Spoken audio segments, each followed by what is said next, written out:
Ooh, what's up, nerds and geeks? My name is OMG WTF LOL FTW BRB. Welcome back to more Total Extreme Wrestling 2013. We are playing as the WWE in the not current year of July 2015. And we are booking Friday Night SmackDown. Nothing too special, not the go-home show or anything, but round 2 of the King of the Ring tournament continues tonight, so we'll get to see matches such as Dolph Ziggler versus Neville, and Rusev versus Roman Reigns. So without further ado, let's go ahead and run this show. So we are going to have 2 pre-show matches, and our first pre-show match gets a 61C, and a match had some good action but not much weight in heat. Leo Kruger defeated Swagger with the GC3 submission move. We are also being held in front of 10,300 people in the Hawaiian Stan Sheriff Center. So, altogether, both Swagger and Kruger having excellent and great chemistry with their managers Zeb Coulter and Bray Wyatt. I am probably going to take Wyatt off of Kruger soon, though, to be honest. I don't think he needs to be down there all the time, realistically. I mean, I could just cheat the game and always have Leo and Bray together, because he does get a bonus from him. But realistically, I wouldn't expect Wyatt to accompany Leo down all the time. So Swagger is improving in performance skills. Not that I'm against Swagger not improving. He is still getting a bit punished from his little drug scandal he had a little bit earlier in the year. I guess we could say he's being punished. Believe it or not, Triple H, who I'm playing as in this game, and Swagger have some tension between them, which is why I say he's getting punished. Same with Randy Orton. Randy Orton has some tension with us as well. So their contract comes up, we might not be able to renegotiate with both of them. Although I do think we just signed Randy Orton to a pretty, not big deal, but just a new deal for him in general. So Kruger was really only penalized for holding back and his poor gimmick. Other than that, he's starting to get better. So I'm happy with that.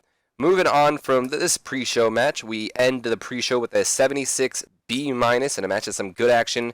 Not much weight in heat. The team of Sheamus and Barrett defeating the New Day, Kofi and Big E, when Barrett defeated Kofi with the Bullhammer. I gotta start doing something with the New Day. I feel so bad with how I just booked them to lose all the time. It's mainly because I got stuck with shitty New Day instead of when they turned heels and became actually good New Day. So I gotta do something with them. I just have so many other things that I'm working on right now that they're just not my focus. Xavier Woods did do some good work ringside, so there is that. No worker improvements, though. So let's just move on to the start of the show. And we started the show with a 79B. Very happy with that. Oh, damn it to hell. Damn it to hell. Okay. Few things wrong here, but we'll get to it when we get to it. Let's just start off the show, shall we? So Rusev and Rollins start off SmackDown in the middle of the ring. They both have these big smiles on their faces. They're both ecstatic for the show. They're happy to be here. Rollins welcomes everybody to the show. Of course, much to the dismay of the crowd, they're not too happy to see the authority here. Rollins then takes the mic and he goes, "Ah, what? Aren't you guys excited to see your WWE champion? No? No, you would much rather see Chris Jericho, wouldn't you?" Well, prepare to be disappointed, because after the beating that my boy Rusev gave him on Raw this week, he won't be here tonight, and hell, I'd be surprised if he made it to Battleground. Rusev then replies, "Just like stupid Randy Orton," or excuse me, yeah, just like stupid Randy Orton, "I crushed Chris Jericho, and now I can focus on becoming the king of the ring. But let's be honest, they should just hand the crown to me. I'm already king of the ring. There is no competition for Rusev." And right when Rusev says there's no competition, I'd imagine maybe Rollins agreeing with him. Not too much, or nothing to note to be said there. But as he says there's no competition, the music of Roman Reigns plays as he makes his way out to the arena. Of course, later tonight, Roman Reigns will battle Rusev in the King of the Ring round 2. So, or in round 2 of King of the Ring, I should say. So he makes his way out to the ring, of course, maybe taking a little bit of, maybe insulted a little bit by the fact that Rusev said there's no competition. Reigns says, "No competition? I know all about the other guys you face, but let me promise you one thing, and let me tell you this too, Seth can even vouch. I ain't no slouch. That kind of rhymes, actually. I didn't mean for that. I ain't no slouch. And if you take this match lightly tonight, you're going to find your ass out. Not meaning for these to rhyme, but you're going to find your ass out of this tournament with no Randy Orton to lean on this time when I beat your ass. And trust me when I say this, Rusev, I'm not in a good mood. And you're the last person that wants to stand in my way. Because you may not be Bray Wyatt, but let me tell you, put some pants on and you put a beater on you, and you just look, tongue twister the hell out of that, and you just look just like the Psycho from behind. And right now is not the best time to even remotely resemble Bray Wyatt. I'd imagine Rusev interrupts him before he can even say Bray Wyatt go, saying, "Shut up! Shut up, Roman! We're all tired of hearing you talk. Even these people are tired of hearing you talk. And I'm tired of talking. So tonight, I'll do Bray Wyatt a favor, and I'll crush you like all the others." And then I just imagine, Roman probably throwing in yeah, we'll see about that. And just the announcers, probably hyping the fact that later on tonight we will indeed see Rusev battle Roman Reigns. I don't know why I did a Mauro Ranallo. So the main thing that kind of irritated me here was Ambrose helped Roman during the segment. That's a little bit of a spoiler for it is a little bit of a spoiler for the main event, but it's a spoiler for the future parts of the show because later on we'll see Ambrose basically comes up to Reigns and offers to have his back, and I had him as a manager for tonight only, but I totally forgot about this angle here. And also, as you see right here, a heel turn is actually being teased for Dean Ambrose. We'll see another one for Dolph Ziggler tonight. We got a little bit of a story going on between Dean Ambrose and Dolph Ziggler. I don't want to spell it out right now, but there's a reason why the heel turns are being shown. You guys can speculate if you want, but you won't get it out of me. You have to wait until we tease it. So no worker improvements. The sad thing is, too, nerds and geeks, they might not even be turning heel. I could be swerving you. That's the best thing. That's one of the main reasons why I wanted to kind of like pre-record these things. That way you guys don't see me book. So I can kind of swerve you guys without you knowing exactly what's going on some of the times. Sometimes I'll make heel turns and a guy's not even turning. So you never know if it's real or not. It just goes with the storyline. So coming back from the commercial break, I'd imagine that, happened between, the Roman Reigns segment and this segment. Tyson Kidd's in the middle of the ring, and he's running down the facts, on why he and Cesaro are not only the greatest tag team in the WWE, but why they are better than Kane and Show, and just how they're going to beat them at Battleground. Tyson, I didn't really have any specific things to say with Tyson Kidd, but he's just, let me run down the facts for you. Cesaro and I, blah, blah, blah, all that stuff, and then he pretty much just says, that's why we're going to beat Kane and Show at Battleground, and that's why I'm going to beat Kane tonight. And then, boom, the Kane Flames show up, or I guess the Flames come up from the entranceway, whatever you want to call them. Either way, the Kane Flames go off, and the Big Red Monster makes his way down to the ring as whoever's announcing the match announces the following match is scheduled for one fall, and we are about to have a Tyson Kidd-Kane match. Moving on from that, we go on to our opening match of the night, which gets a 63C, and a match with some good action and average heat. Kane defeated Tyson Kidd in 10 minutes and 30 seconds with the chokeslam. So nothing storyline, nothing too crazy where Cesaro ran down, Big Show ran down, just a simple opening match here between the two. I'd imagine this match should be, well, for one, as you'll see, we'll go to it in a second. Okay, no worker improvements. But you'll see in the opening, or the road agent's notes, I had the match be open, so Tyson Kidd was also, taking it, not taking it to Kane, but getting in his own, moves here and there, not exactly just jobbing to the Big Red Monster. But unfortunately for Tyson Kidd, it was too much for one half of the tag team champions. And they were supposed to get the crowd going, so out of curiosity, I want to see if they got the engagement. Yep, both of them, Tyson Kidd and Kane, got the bonus for engaging the crowd. I thought that said John Cena. I was like, what? And penalizing really was just going by the fact that they're holding back because it's not a big show like a pay-per-view or anything. And Kane and his declining ability. Unfortunately, this did lower the crowd's mood, but whatever. And The announcing quality is still low, but I'm not too worried about that. So moving on from this match, we go to a backstage promo that gets a 72 B-. Not too bad, if you ask me. Leo Kruger shown in a dimly lit room. A light bulb is swinging back and forth, and Kruger is just laughing in the background before finally speaking. It's only a matter of time now, John. I'm so excited I can barely contain myself. I just can't wait to cross you off my list and add your head to my collection. Run, John. Run as far as you can. While you can. Doesn't matter, though, 'cause I'll find you. I'll always find you. The hunt is on. So, nothing too special here, just Krieger. Why do I keep wanting to call him Krieger? Kruger just, pretty much just, I wouldn't say hyping, but in a way, I guess, hyping the upcoming Battleground match against John Cena. Spoiler, I guess. I mean, technically it's not confirmed, but I'm pretty sure we all knew it's Kruger or Cena at Battleground. But hype, not only just hyping it, but kind of cryptically hyping it in a way. Pretty much just we mentioned on Raw how he was kind of a big game hunter. If any of you watched NXT back in the day, before Leo Kruger became Adam Rose, he had kind of like an Australian hunter kind of gimmick. And I'm kind of like playing with that and adding a little bit more of a satanic and Wyatt style to it as well. And originally writing this, I kind of wanted to make it really gory and have like the heads of, the animals that are kind of, what's it called, mantled up against the wall. But instead of like they just kind of being there, they're all like dried blood on them and kind of gory looking because of the way Leo Kruger, air quotations, hunted them down.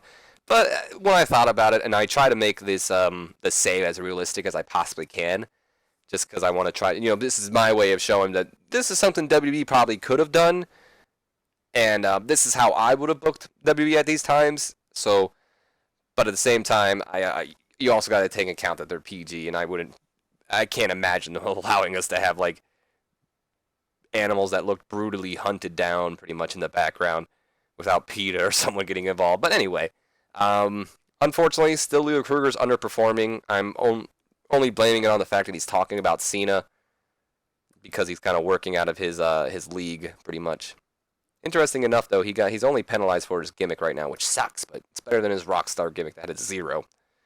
So moving on from the Leo Kruger promo, we go to another angle, which is Neville backstage, who gets a 54 C-. He's being interviewed about his upcoming King of the Ring match against Dolph Ziggler later tonight, along with the events that took place on Raw after their tag team match. And if any of you watched the Raw show, after their match, Neville and Dolph Ziggler took on Miz and Damian Mizdow. And after they won their match, Ziggler planted Neville with the super kick to kind of, send a message about this Friday. So Neville says, Dolph is a show-off. And no doubt that the super kick at the end of their match, it wasn't personal, and I don't take it that way. It was a message. A message I received loud and clear. The King of the Ring is a big deal, especially with the winner going on to the Rumble and facing the WWE Champion. I'm not sure if I've mentioned this before. I think I have. I know I've put it off for a while because I forgot to mention it. But yes, the winner of the Royal Rumble, or not the Royal Rumble, the winner of the King of the Ring goes on to the Royal Rumble to challenge whoever's the WWE Champion at that time. I've said it before, I believe. I'll say it real quick. I feel like the King of the Ring and the Royal Rumble really tie in well together because they both have like a royalty kind of theme to it. So I felt that would be, a nice little payoff for the King of the Ring as well. So anyway, go on to face the champion. And like I said earlier, Dolph's a show-off. But tonight, the only person that will be showing off will be me. When I climb to the top rope and I hit the red arrow and go on to win the King of the Ring and eventually the WWE Championship. Not the best Neville impersonation, I will say so myself. But Neville just kind of commenting on the fact that, Dolph got the super kick on me, but tonight it's not about what happened on Raw. It's about what happens tonight. And, he won't be the one showing off as I climb up pretty much and yada, yada, yada. I've already said that. So moving on from that, we go on to said King of the Ring match, which gets a 68 C+. I would have liked to see this get a B-, but not too bad, honestly. Not too shabby.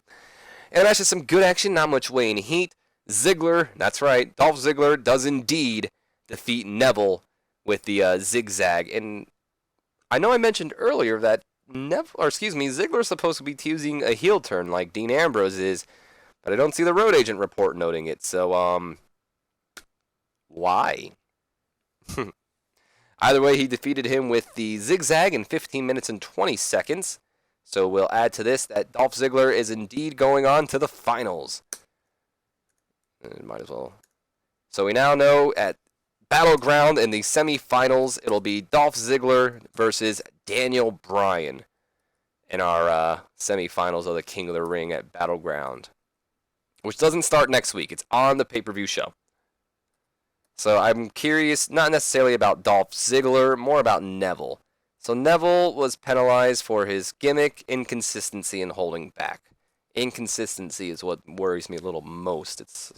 I don't know, it means he's not consistent, apparently. So moving on after that, I'd imagine, or not imagine, this is exactly what's happening. We get a 77B on this angle.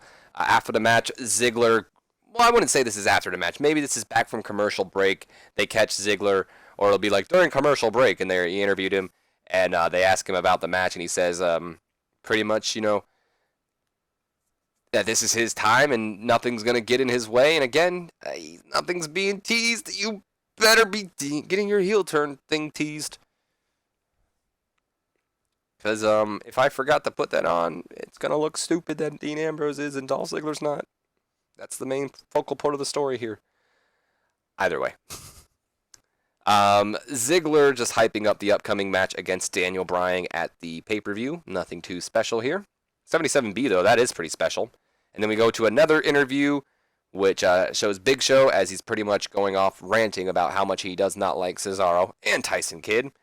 And just kind of hyping his match that's coming up tonight. We saw Kane take on Tyson Kidd earlier. We're going to see Show take on Cesaro later on tonight as well. In fact, we're going to see it right now.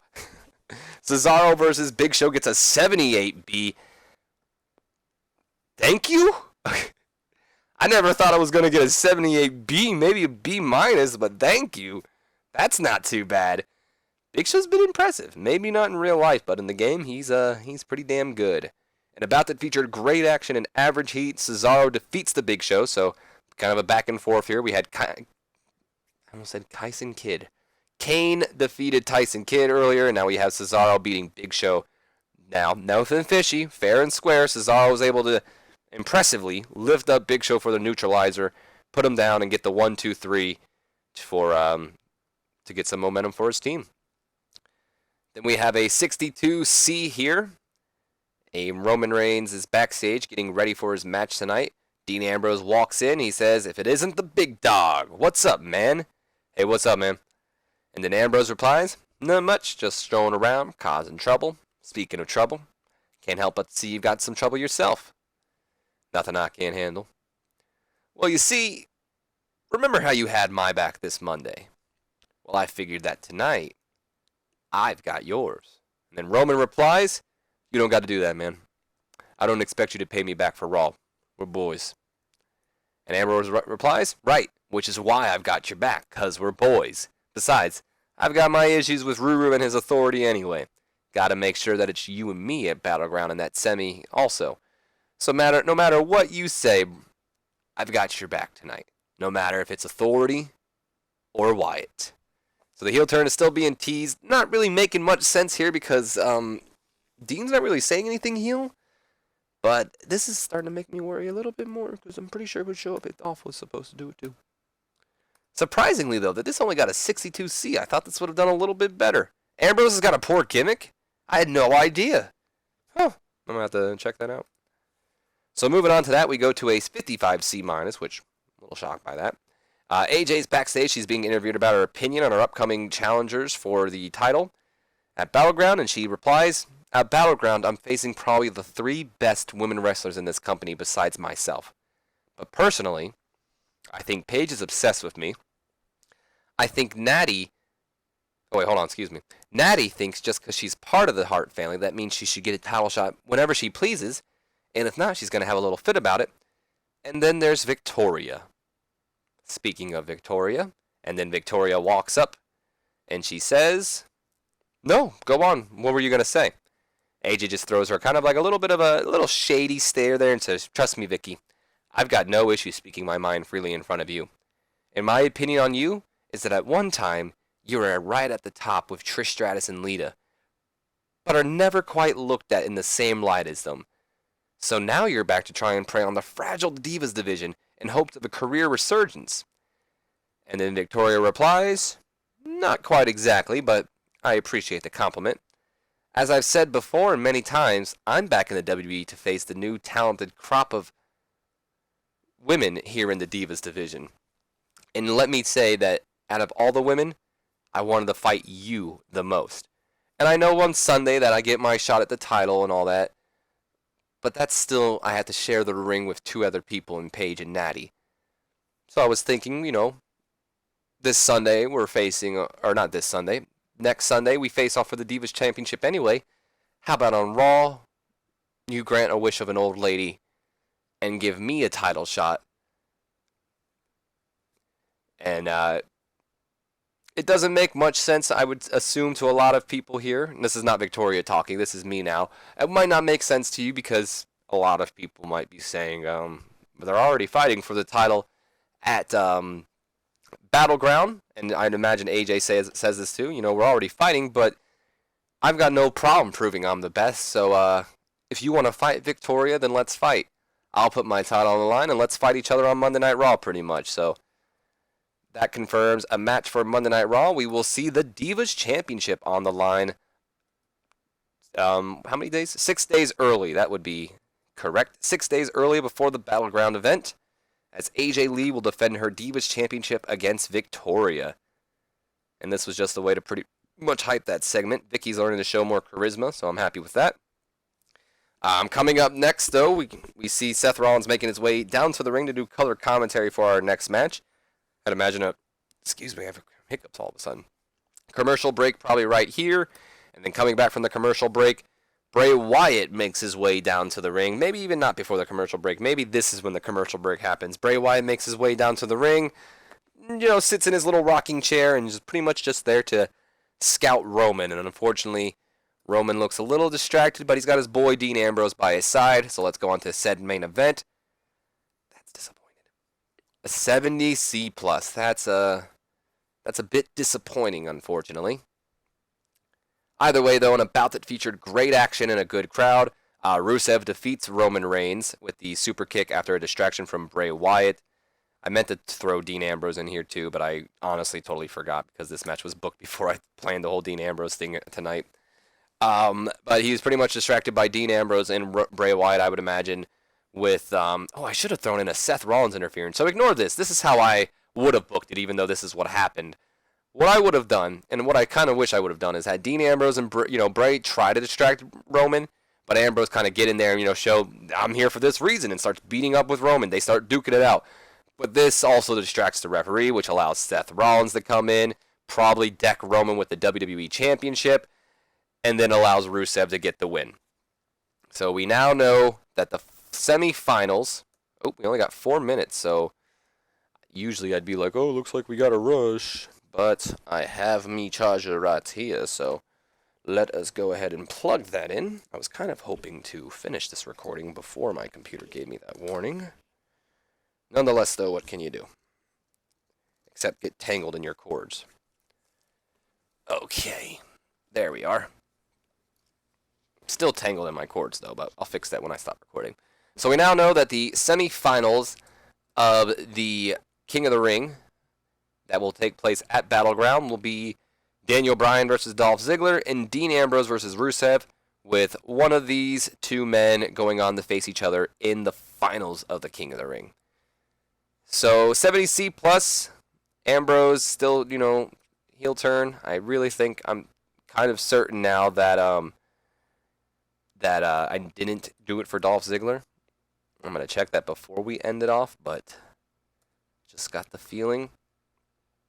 And then we end off the show, apparently with nothing because I didn't click it, with a 75 B- as Dean gets in the ring because he sees his boy getting beaten down by the Authority. So he tries to get in there, but unfortunately Bray Wyatt's still out there, and Bray gets in there, and next thing you know, Roman Reigns and Dean Ambrose are being beaten down by Seth Rollins, Rusev, and Bray Wyatt to end off SmackDown as they just stand tall, pretty much.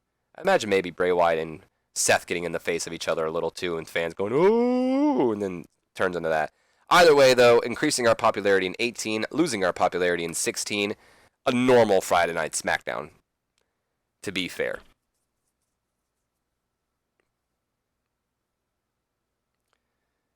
SmackDown just for some reason seems to always be this show. So it kind of counteracts each other because we gain popularity from Raw most of the time, and then we lose it on SmackDown. Kind of sucks. What can you do? There we go. I was about to say, this is taking a little while. So we have unread emails, whatever. So, trying to move down. We are the top headline, so there's that. Oh no, Kensho. No wonder you're 40. You're a lower mid-card and you're 40 years old? I'm sorry, dude. No wonder they're not bringing you back in. Okay, guys. Anyone want me to bring in Austin Aries by chance? His contract is coming up with TNA, and TNA